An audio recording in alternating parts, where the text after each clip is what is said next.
vind ons plek. Hier kan die Here deur ons werk. Hier is ons thuis, hier is ons huis. Hier waar elkeen iemand is en iemand word. Goeiemôre of middag of aand en baie dankie aan almal wat inskakel by ons videokanaal. Dit is lekker om saam met julle hier te kuier.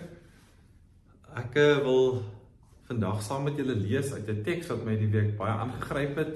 Die leesstoorste teks is eintlik 1 Petrus 1, maar ek het vir een of ander rede hierdie teks gelees hierdie week en gedink dit is 'n wonderlike teks om ook te lees in die tyd waarin ons osself bevind, in die tyd net na 'n Paasfees. En ek het hom ook weer toe gewonder hoe die disippels moes gevoel het in daai tyd nadat hulle afskeid geneem het van Jesus aan die kruis. Maar voordat ons lees, kom ons bid gou saam. Here Jesus, dankie vir die voorreg om u woord te kan lees. Dankie dat ons hierdie woorde het, dat ons vandag amper elke gelowige toegang het tot hierdie woorde en help ook nou dat wanneer ons dit lees, dat hierdie woorde nuut sal word en lewend sal word in ons harte. Amen.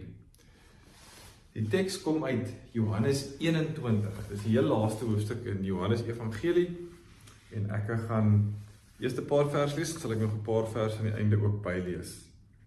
Daarna het Jesus weer aan sy disippels verskyn by die see van Tiberias. Dit het so gebeur. Simon Petrus en Thomas, wat ook Didimus genoem is, Nathanael van Kana in Galilea, die seun van Zebedeus en nog 2 ander disippels was daar saam. Simon Petrus sê toe vir hulle, ek gaan visvang. Ons gaan ook saam met jou, sê hulle vir hom. Hulle het gegaan en in die skei geklim, maar daardie nag het hulle niks gevang nie. Toe dit al lig was, het Jesus daar op die strand gestaan, maar die disippels het nie geweet dat dit hy is nie. Jesus vra toe vir hulle, mense, het julle iets gevang om te eet nie? Nee, antwoord hulle hom. Hy sê toe vir hulle, gooi die net aan die regterkant van die skei uit, dan sal julle iets kry.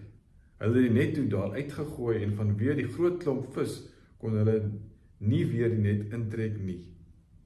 Die disippels vir wie Jesus baie lief was, sê toe vir Petrus, dit is die Here. Toe Simon Petrus hoor dat die Here is, het hy sy hemp aangetrek, want sy bolyf was kaal en in die water gespring. Hy was nie ver van die land af nie, net omtrent 100 tree. Die ander disippels het met die skytjie gekom en die net met die visse gesleep. Toe hulle aan land kom, sien hulle 'n vuur brand en 'n stuk vis daarop lê. Daar was brood ook. Jesus sê toe vir hulle, bring van die vis wat julle nou net gevang het. Ek net hier omblaai. Simon Petrus het toe in die skei geklim en die net op die land getrek. Dit was vol groot visse, 153, en alhoewel daar so baie was, het dit die net nie geskeur nie. Toe sê Jesus vir hulle, kom eet.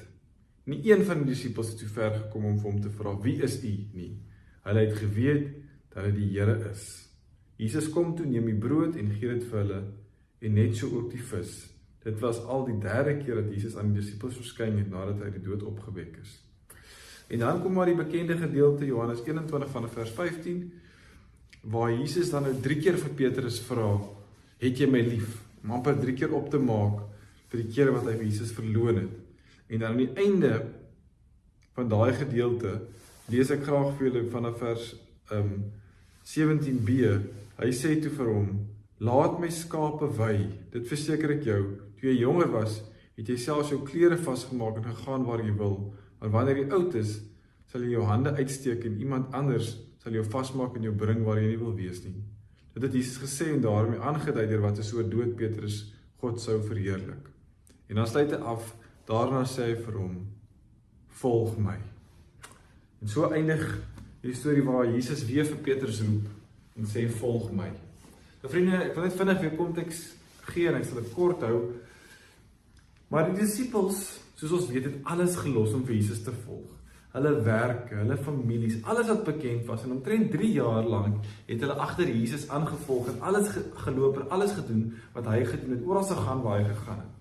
En alhoewel hulle met groot sekerheid, meeste van hulle gesê het, ja, ons wil die volg, dink ek was daar maar baie tye wat hulle nie alles lekker verstaan het van hierdie bediening en hierdie koninkryk van Jesus nie. En dan, So het ons nou weer 'n paar naweke terug oor nagedink, word hulle rabbi, word hulle Jesus gekruisig. En baie skielik is Jesus dood, is hy weg. Jy het jou hele lewe nou opgegee vir hierdie man om hom te volg, en nou is hy net weg. Die groot vraag wat hulle heel moontlik gevra het is, wat nou? Ons het nie meer werk om daar terug te gaan nie. Ons is ver van ons families af, ons het vriendskappe agtergelaat, en nou is hierdie Jesus, vir wie ons alles gelos het, net weg. Baie mense het dalk ook vir hulle gesê, hoor jy is dom om hierdie besluit te maak, jy is dom om alles te los en vir Jesus te volg, maar jy was oortuig van jou besluit. Maar nou voel jy dalk ook selfs bietjie verneder, want daai mense nou sê, ons het ons vir jou gesê. Wat nou? Wat gaan ons nou met ons lewens maak? Het hulle dalk in hulle agterkoppe gedink. En dan, dis is hierdie woorde, want sien, al wat hulle kon doen, al waarna hulle toe kon teruggaan was, na die een ding wat vir hulle baie bekend was. Ons lees in vers 3, hoe Petrus aan hierdie woorde sê, ek gaan visvang. Hy probeer eintlik maar sê, vriende, ek gaan nou teruggaan na die ding wat ek ken, dit is visvang. En dan antwoord sy vriende en dan sê hulle, ons gaan saam met jou. Ons gaan ook terug na wat ons weet bekend is vir ons. Van jongs af het ons dit gedoen, en ons gaan dit nou weer doen. Het voel na die enigste opsie, om terug te keer na wat bekend is. In tye van onsekerheid,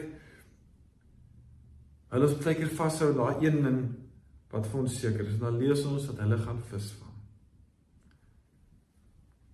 Nou, ek gaan nou weer terugkom na hierdie verhaal in Johannes 21, maar ek kan nie help om terug te dink aan die verhaal in Lukas 4 nie, Lukas 5, wat soortgelyk is aan hierdie verhaal, julle sal dit al ken.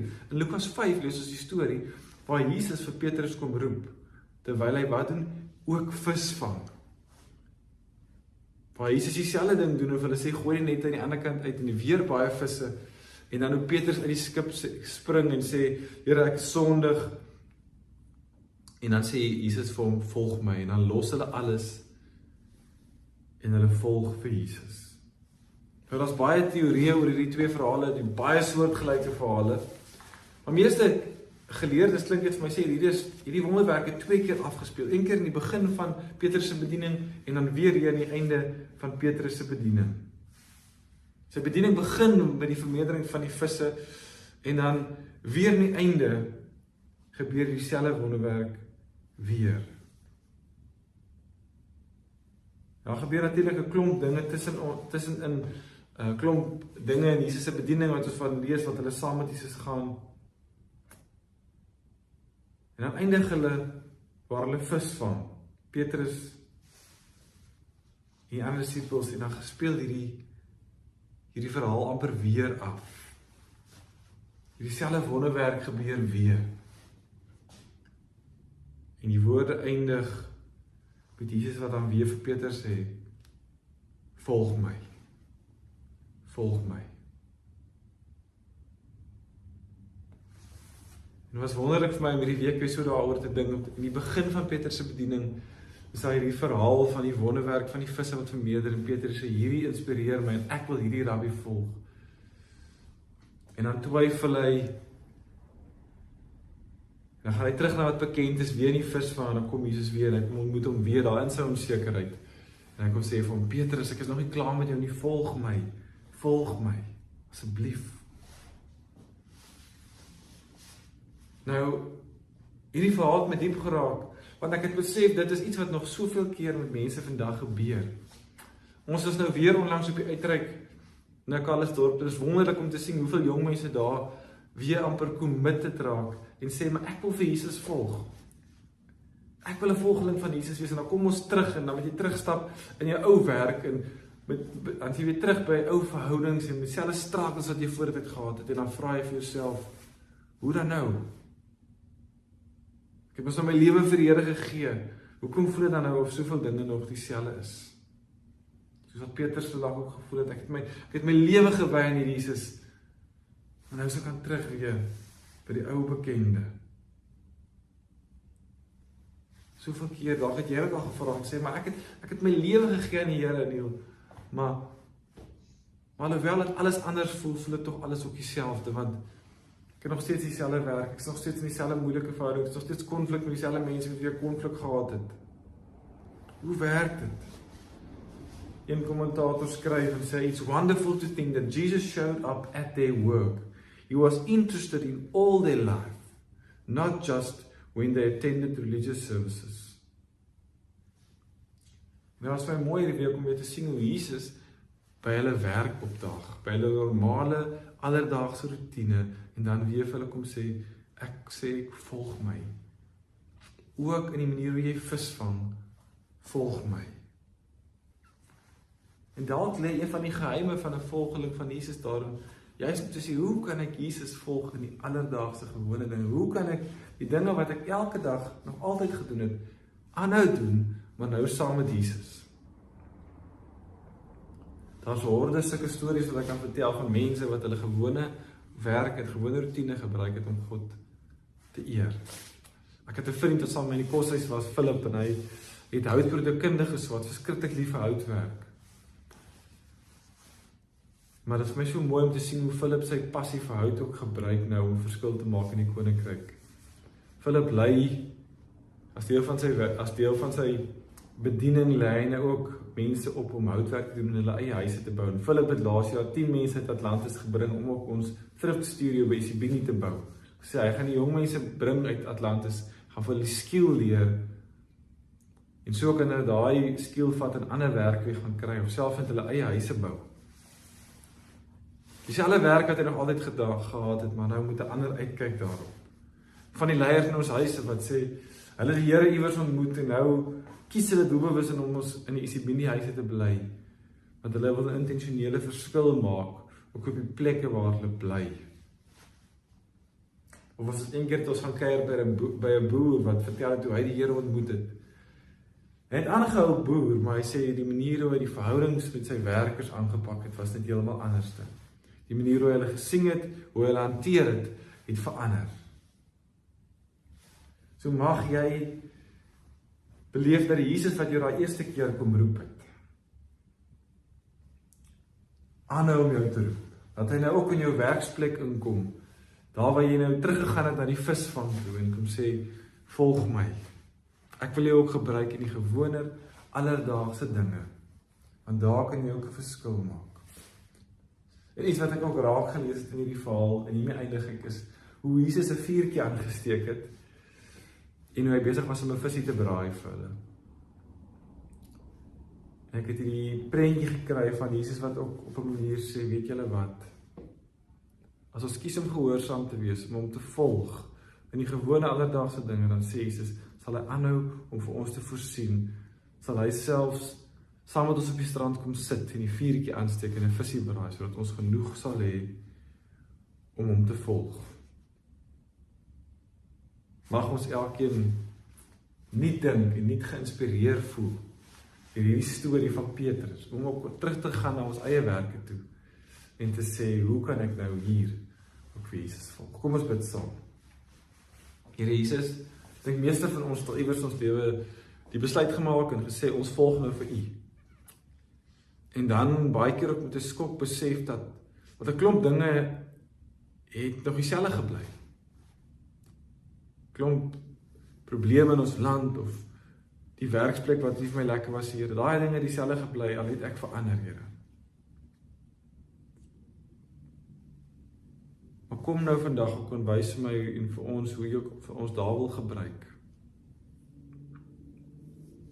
Hoe jy die normale alledaagse dinge soos visvang en werk toe gaan, hoe kan gebruik om iets van U koninkryk op aarde te bring. Dankie dat U nog vandag vir ons sê, volg my. Amen.